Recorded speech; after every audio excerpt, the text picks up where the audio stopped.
दोस्तों machine fit हो गई है बिल्कुल। काफ़ी सारे दोस्तों ने जी अगे भी मशवरा दिता है, अलहमदुलिल्लाह आज भी दे रहे हैं, बड़ा सस्ता मशवरा दे रहे हैं। ये टोका मशीन तुहाडे सामने दे पे खुली पई है। इहदा मुकम्मल तुहानू एक एक इहदा पार्ट दसने मुकम्मल डिटेल नाल। वीडियो नू लाइक कीता करो, साडे चैनल नू सबसक्राइब कीता करो। ये तुहानू सस्ते सस्ते असां मशवरे देने हैं। इस टाइम वेख लो कि नवी मशीन 20,000 25,000 का सिर आ रहा है, तो असां इसनू तैयार कर रहे हैं 3,000 दे विच मजदूरी दे विच। इहदा मुकम्मल तुहानू दसने सारी डिटेल। वीडियो नू लाइक कीता करो, रिक्वेस्ट है तुहानू। अस्सलाम वालेकुम दोस्तों, मेरा यूट्यूब चैनल पे पाओ अली हसन हार्डवेयर इंजीनियर। ये जी टोका मशीन है, अस खोल के लाया हैं।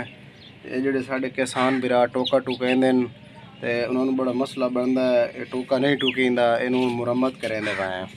ये जी शायद बढ़ावनी है वो अस तुहानू दसेंदे पे हैं। 3,000 की मजदूरी है, इन तैयार करके देना है असा।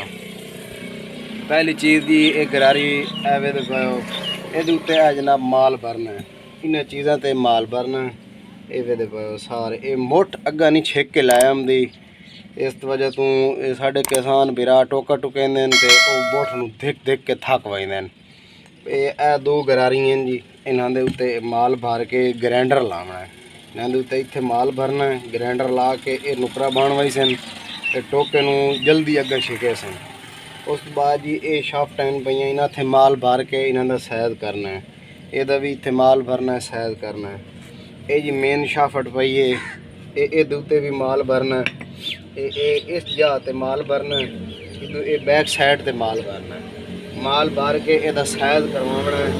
ये चाह भाई ये चन्ना भी है, ये चन्ना इत्थे ये सैद करवाना, इत्थे रख भाई ये सैद करवाना। इत्थे पले पई ये वेख लो, ये बड़ी खचक है। इस वजह तो ये चक्का जोड़ा है वो सिर मरेंदा इस तरीके। ये पले मुकावनी है बिल्कुल नवी तैयार हो गई सी, जीरो इंशाल्लाह। 4-5 साल हल्दी नहीं मशीन, बिल्कुल चलसी वरी। ये इत्थे हो गया ये जनाब दे पाओ, ये दंदार है, ये अगला मुँह है मशीन दा। ये जनाब मोगी है, ये लेवल जोड़ा है पिया, ये वाला लेवल ये मोगी है। ये दोनों इतने पतरी रख के उत्ते वैल्डिंग करके इहदा नवा इहदा दंदार तैयार हो जाना। अगे टोके लगते हैं, ये सेंटर छोड़ वेंदे हैं, साइडों तो लगते हैं। हुण इनू बनाइंदे पे हैं अलहमदुलिल्लाह। ये मुकम्मल नवा तैयार हो गई सी, बिल्कुल टोका वो बराबर टुकी वही सी। ये नवा तैयार ये तुहानू विखाइदा है इंशाल्लाह। मोड़ी तुहानू ये मुकम्मल डिटेल जिसले क्लीयर हो गई उसले विखाइदा है तुहानू। उस बाद वो आ छोटी शाफट जा, आ छोटी शाफट जा, ये इस चीज़ से माल भरीना है।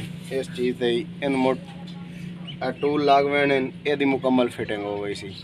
ये जनाब ये दुकान दोस्तों शाफट ते माल भरेंदे पे हैं। वेखो जी इस जा जनाब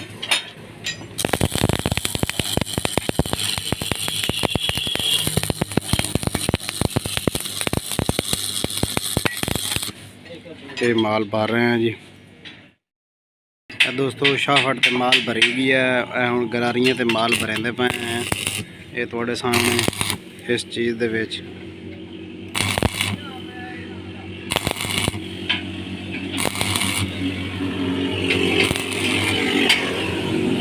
वेखो इत्थे माल भर के उहदा सारा ग्राइंडर मारना है। इहदे उत्ते भी माल भरना है, इहदे उत्ते भी माल भरना है। ये शाफट ते भरी गई है माल। शाफट ते माल भर के जी टूल कर रहे हैं। ये थोड़े सामने खराद मशीन ते बन के टूल कर रहे हैं। ये वेख लो ये शाफट है, ये टूल करके सैज बेहतरीन फिट करके मुड़ मशीन के अंदर चेक करे थे। दोस्तों टूल कर लिया है, लेकिन ये अंदर वाला सैज जोड़ा है वो आउट है। ये तुम चेक करेंदे पे हैं, इत्थे आके टाइट हो पैंदा है। हुण ये अंदर वाली सफाई करेंदे पे हैं। चलो भाई कड्डो इन बाहर, वेख लो ये सफाई हो रही है अंदर मुकम्मल क्लियर। बेहतरीन ओके तो हो गई सी टाइट हो के हमसे जी यदि पले मुक गई सी।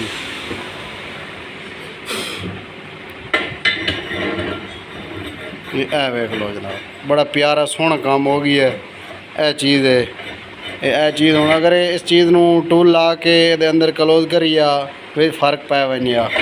ये हूँ चीज़ ये हो गई है ये बिल्कुल खचक मुक गई है मुकम्मल। ए वेखो दोस्तों दंदार ते पतरी ला के वेल्डिंग कर रहे हैं।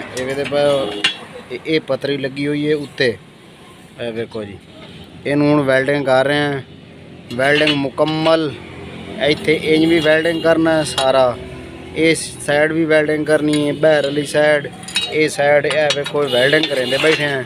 ये वेखो अद्धा वेल्डिंग कर ली है बाकी ये चीज़ रही है मुकम्मल माल भर के उस तो बाद ये उत्ते ग्राइंडर मारना है। ये लेवल बिल्कुल फिक्सा है बेहतरीन सोहना लेवल हो गई सी।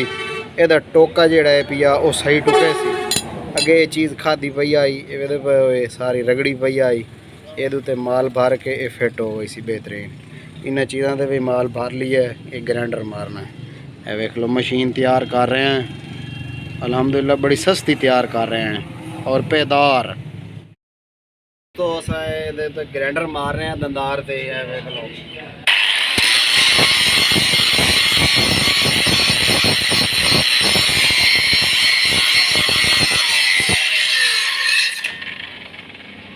चीज़ वेदे पाए पतरी और पे नेड़े लाया इतने भी खा ये लेवल वेदे पाए ए वेख लो इतने करके ये लेवल वेख के ये बिल्कुल थोड़ा जिहा सेंटर फर के बाद ग्राइंडर मरे ने साइडों से बिल्कुल बराबर हो गई थी ये लेवल ओके हो गई सी।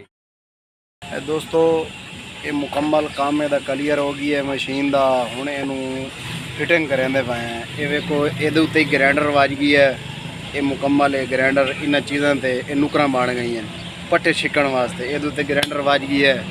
ये चीज़ वे ये उत्ते ग्राइंडर वज गई है ए वेख लो और मुँह लाया भाई ये दंदार है जनाब ये उत्ते ये वेख लो नवी बन गई है जीरो ये उत्ते सारा क्लीयर बना छोड़ी है मुकम्मल।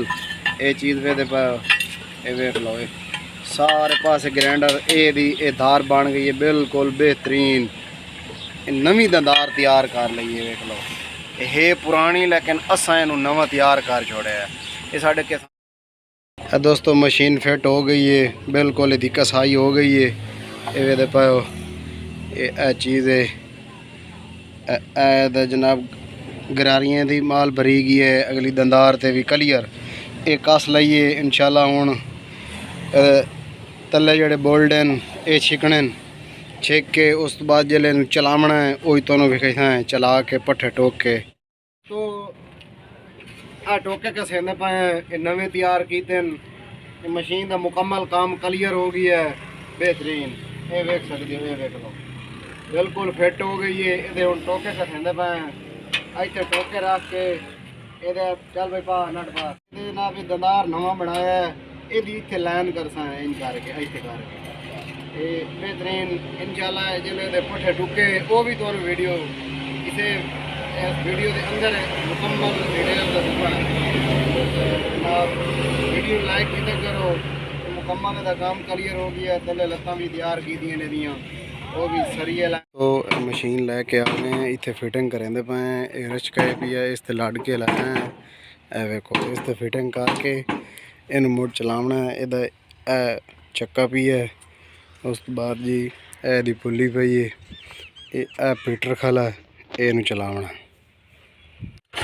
दोस्तों मशीन फिट हो गई है बिल्कुल अल्हम्दुलिल्लाह इनू चला रहे हैं ये उत्ते वेख लो पट्ठे टुकेंदे पे थोड़े सामने पीटर चलता पी है वेख लो ये शाफड़ लगी हुई है पुली ला के पट्ठे ठोक रहे हैं तुम जनाब दिखा लेने तोड़ बन के वेखो ये सारे नवे टोके मुकम्मल बेहतरीन फिटिंग करके ये वेखो ये चल रही है बिल्कुल क्लियर है पट्ठे चेक करो बिल्कुल चूरी चूरी हुए पान बारीक चाल हुई है वेखो वीडियो अच्छी लगे तो लाइक कीजिए करो नेक्स्ट वीडियो से मिलेंगे तब तक के लिए अल्लाह हाफ़िज़।